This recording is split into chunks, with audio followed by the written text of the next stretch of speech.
Hello friends, I have a bad experience today. One of the Facebook account that I used to sell got a message from a very annoying person. This guy keeps sending useless messages and even makes video calls. In fact, this account is just a spam account that I created specifically to sell my stuff. Okay, so the solution to dealing with people like this is to block them at all.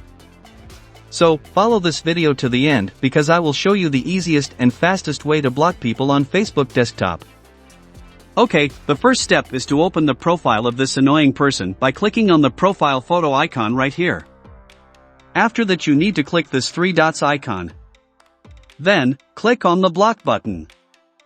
So, if I block this account with name Sarul Khan, he will not allow to see my posts on my timeline, tag me, invite me to events or groups, send me a message, and add me as a friend.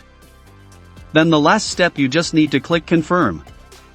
Okay, thanks for watching this video, I hope it can help you.